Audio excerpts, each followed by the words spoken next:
Yo, what's up, lagi bersama dengan gua, Mail. Welcome to come back. This is my channel Muhammad Ismail. Oke, cuy, seperti biasa di video kali ini gua bakal ngebacain cerita-cerita lu pada, baik itu cerita sedih, cerita bahagia, cerita gembira, cerita senang, sedih, apapun itu ya. Oke, cuy, sebelum gua lanjut cerita, gua mau nanya dulu nih, kabar lu gimana? Semoga sehat-sehat selalu ya. Semoga diberikan umur yang panjang dan semoga apa yang disemogakan semoga tersemogakan ya, cuy ya. Oke, cuy, gak usah berlama-lama, langsung aja ke cerita yang pertamanya nih. Let's go, emang ada apanya nih? Halo semuanya, makasih banget buat kalian yang udah mampir dan klik video ini tuh. Gue juga thank you sih. Kenalin, gue cuma salah satu dari banyak anak yang tumbuh di tempat yang katanya rumah, tapi rasanya nggak pernah benar-benar pulang. Umur gue sekarang 23. Harusnya lagi semangat-semangatnya ngejar mimpi, tapi ada bagian dalam diri gue yang capek dari dulu dan gak pernah benar-benar sembuh. Gue bikin cerita ini bukan buat nyalain siapa-siapa, tapi mungkin ada di antar kalian yang ngerasa hal yang sama dan butuh ditemenin. Karena kadang yang bikin kita lelah itu bukan dunia luar, tapi suasana di rumah sendiri. Tempat yang seharusnya jadi ruang paling aman, malah jadi ruang paling sunyi. Jadi, kalau lu pernah ngerasa asing di rumah sendiri, mungkin cerita ini bakal terasa dekat banget di hati lo. Ini pembukaannya sangat menarik nih. Pembukaannya sangat menarik nih. Gue tumbuh di keluarga secara fisik lengkap. Bokap ada, nyokap ada, foto keluarga masih terpajang rapih di ruang tamu. Tapi, hampir tiap malam yang gue dengar bukan suara tawa, melainkan nada tinggi dan pintu yang dibanting. Dari kecil, gue udah kebiasa belajar berpura-pura nggak denger, pura-pura tidur padahal air mata netes pelan. Setiap kali mereka berantem, gue ngerasa kayak wasit yang nggak pernah dipilih tapi selalu ada di tengah. Mau bela siapapun rasanya salah. Lama-lama gue jadi orang yang susah cerita. Di luar gue kelihatan ceria, gampang ketawa, nongkrong paling rame. Tapi begitu pulang, kamar jadi satu-satunya tempat buat narik napas. Ironisnya, gue lebih nyaman cerita ke temen atau bahkan ke catatan di HP daripada ke orang tua sendiri. Rumah cuma jadi tempat numpang tidur, bukan tempat buat pulang secara utuh. Wah, ini banyak nih kasusnya, kejadiannya sekarang-sekarang ini ya. Banyak sepertinya. Masuk usia 20-an, dampaknya mulai kerasa banget. Gue jadi orang yang takut komitmen. Setiap kali dekat sama seseorang, ada suara kecil di kepala gue yang bilang nanti juga bakal berantem dan hancur. Gue jadi overthinking, gampang insecure, dan selalu ngerasa gak cukup baik. Karena dari kecil yang gue lihat adalah cinta yang isinya saling nyakitin. Gue pernah ada di satu hubungan yang sebenarnya sehat, tapi gue sendiri yang ngerusak karena kebanyakan curiga. Bukan karena dia salah, tapi karena gue gak pernah punya contoh hubungan yang hangat. Di titik itu gue sadar, luka dari rumah yang gak terasa rumah ini, ternyata gue bawa kemana-mana. Dan yang paling nyesek, gue sering nyalain diri sendiri, padahal gue cuma anak kecil yang dulu pengen semuanya baik-baik aja. Suatu hari gue capek sendiri, capek lari dari rasa yang gak pernah gue akui. Gue mulai pelan-pelan berdamai, bukan berarti gue setuju sama semua yang terjadi, tapi gue belajar nerima kalau masa kecil gue memang gak ideal. Gue mulai cari bantuan, mulai berani cerita ke orang yang tepat, dan belajar bikin definisi rumah versi gue sendiri. Nah, mantap tuh. Ternyata rumah gak selalu soal bangunan atau orang tua lengkap. Rumah bisa jadi circle kecil yang tulus, bisa jadi diri sendiri yang akhirnya berhenti nyalahin masa lalu. Prosesnya gak instan, kadang masih ke-trigger kalau dengar orang tua berantem lagi. Tapi sekarang gue gak lagi merasa sendirian. Gue lagi belajar jadi orang dewasa yang gak ngulang pola yang sama. Pelan-pelan gue bangun rasa aman itu dari dalam diri gue sendiri. Nice. Nah, ini gue suka nih dengar cerita begini nih. Buat lo yang ngerasa rumah lo juga nggak pernah benar-benar jadi rumah, gue cuma mau bilang satu hal: lo nggak lebay, lo nggak manja, lo cuma butuh ruang yang aman, dan itu manusiawi banget. Jangan takut cari bantuan atau cerita karena nyimpen semuanya sendirian, cuma bikin lo makin tenggelam. Kita mungkin gak bisa milih lahir di keluarga seperti apa, tapi kita bisa milih jadi versi diri yang lebih baik ke depannya. Semoga cerita ini bisa bikin lo ngerasa ditemenin dan gak sendirian. Amin. Makasih banget udah dengerin sampai habis. Makasih juga nih buat lu yang udah nge-sharing cerita lu ya. Kalau lu relate, jangan lupa support channel ini biar makin hidup dan kita bisa terus sharing cerita yang jujur dan apa adanya. Thank you atas supportnya, thank you. Sampai ketemu di cerita berikutnya. Oke, coy, thank you ya udah share cerita lu. Gue tunggu cerita selanjutnya ya. Oke, next di cerita selanjutnya nih. Halo semuanya, makasih banget udah klik video ini lagi. balik lagi di cerita rumah tapi nggak pernah jadi rumah. Wow. Kali ini bukan soal orang tua yang sering berantem, tapi soal rumah yang terlalu sepi. Gue sekarang 27 tahun, kerja kantoran biasa, dan dari luar hidup gue kelihatan aman-aman aja.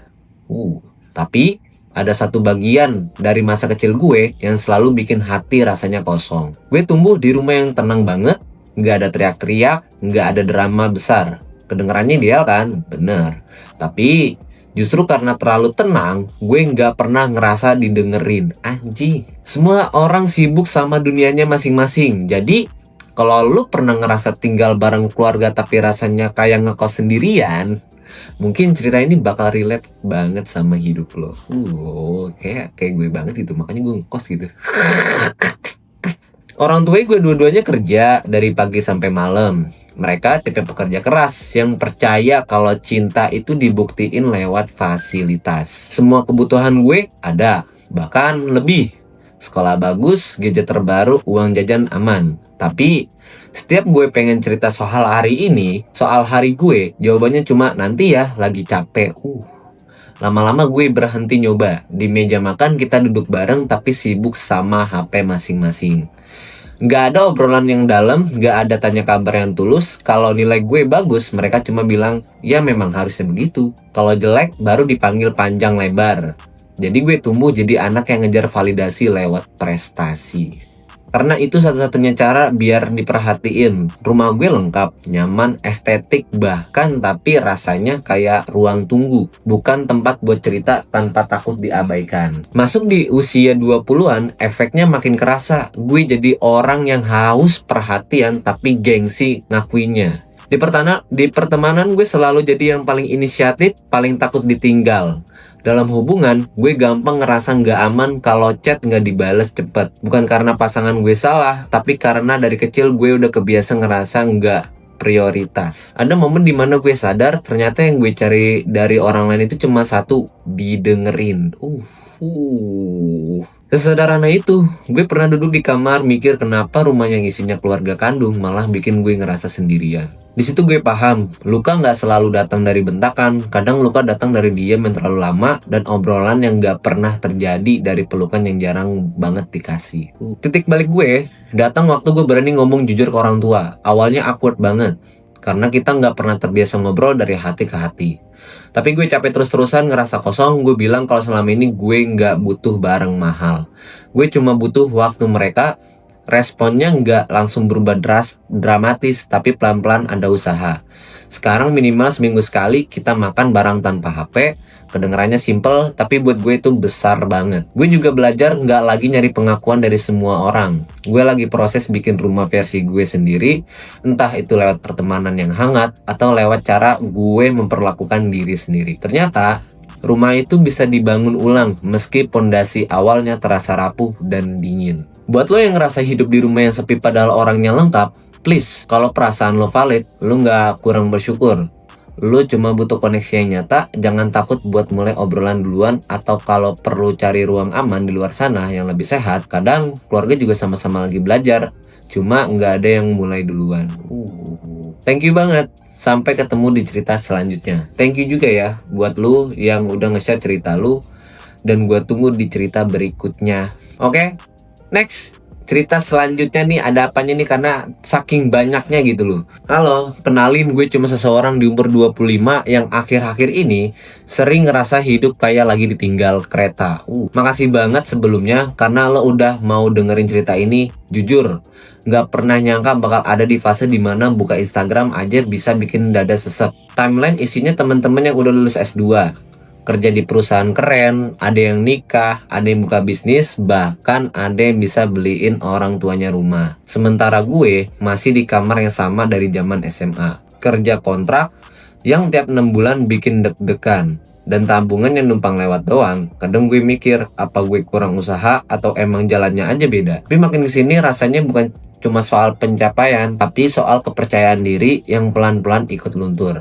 Rasanya kayak semua orang udah lari kenceng dan gue masih jalan sambil nanya arah ke diri sendiri. Setiap bangun pagi, gue selalu bilang ke diri sendiri, santai, hidup bukan soal lomba. Tapi entah kenapa kalimat itu cuma bertahan 5 menit sebelum overthinking balik lagi. Apalagi kalau ada acara kumpul bareng, pertanyaan klasik kayak, sekarang kerja di mana? Atau kapan nyusul nikah? Itu terdengar biasa, tapi buat gue rasanya kayak lagi dites kelayakan hidup. Gue jadi sering senyum aja, jawab seperlunya, terus pulang dengan kepala penuh suara yang bilang gue ketinggalan. Padahal kalau dipikir-pikir, gue juga gak diem.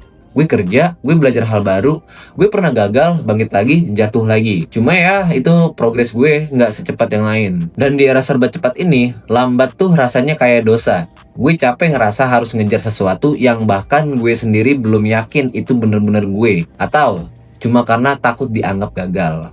Ada satu malam dimana gue benar-benar duduk sendirian, lampu kamar mati, cuma cahaya dari laptop yang nyala. Gue buka folder CV yang udah berkali-kali gue edit, apply sana sini, dan sebagian besar nggak ada kabar. Di situ gue sadar, mungkin yang bikin gue capek bukan karena gue jalan, tapi karena gue terus bandingin langkah gue sama orang lain. Padahal garis start kita beda, beban kita beda, bahkan tujuan kita mungkin juga beda. Gue mulai nanya ke diri sendiri, sebenarnya gue pengen hidup kayak apa? Pertanyaan itu nggak langsung punya jawaban, tapi untuk pertama kalinya gue berhenti ngejar standar orang dan mulai dengerin isi kepala sendiri. Ternyata jalan pelan bukan berarti nggak sampai. Bisa jadi gue cuma lagi milih rute yang lebih panjang, tapi lebih sesuai sama diri gue. Pelan-pelan gue belajar ngerayain hal kecil. Dapat freelance kecil gue syukuri, bisa bantu orang tua bayar listrik rasanya bangga banget. Walau nominalnya nggak seberapa. Gue juga mulai ngurangi konsumsi konten yang bikin insecure dan lebih fokus ningkatin skill yang gue suka. Ternyata saat gue berhenti sibuk ngeliat orang lain lari, gue jadi bisa nikmatin langkah gue sendiri. Memang kadang masih kepikiran, masih ada malam-malam dimana gue ngerasa tertinggal. Tapi sekarang gue tahu hidup bukan soal siapa yang paling cepat, tapi siapa yang jalan pelan walau pelan. Dan mungkin di luar sana ada banyak orang yang ngerasa sama kayak gue. Cuma kita jarang ngomongin karena takut dibilang lemah. Padahal jujur aja, bertahan dan tetap jalan itu juga bentuk keberanian. Buat lo yang lagi ngerasa semua orang udah lari dan lo masih jalan, please jangan berhenti. Jalan pelan tetap lebih baik daripada diem di tempat. Kita mungkin belum ada di titik yang kita mau, tapi bukan berarti kita gagal. Bisa jadi kita lagi diproses, lagi dibentuk, lagi disiapin buat sesuatu yang lebih pas. Kalau cerita ini relate sedikit aja sama hidup lo, berarti kita nggak sendirian. Makasih banget karena udah mau dengerin cerita ini sampai selesai. Semoga setelah ini langkah kita terasa lebih ringan walau belum kenceng. Dan buat channel ini, semoga bisa jadi ruang aman buat kita yang semua yang lagi berproses. Thank you udah dibacain dan sampai ketemu di cerita berikutnya. Thank you ya. Aduh. Jadi apa ya? Gue kalau misalkan ada siapapun gitu yang support channel gue ini, itu rasanya itu kayak ngefly gitu. Bukan dalam arti ngefly mabuk ya, bukan ya. Kayak apa ya? Ada something yang dibayar tapi bukan pakai uang gitu loh. Udah, coy. Thank you ya. Thank you banget nih udah keklik video gue dari awal sampai ending. Gue bakal bacain terus cerita siapapun ya. Buat lu yang mau cerita juga langsung aja email gue di bawah di deskripsi, ataupun lu langsung komen aja nggak apa-apa. Mau cerita komen yang panjang juga ntar gue bacain gitu loh. Oke, cuy, terima kasih untuk video kali ini. See you next time, peace, enjoy.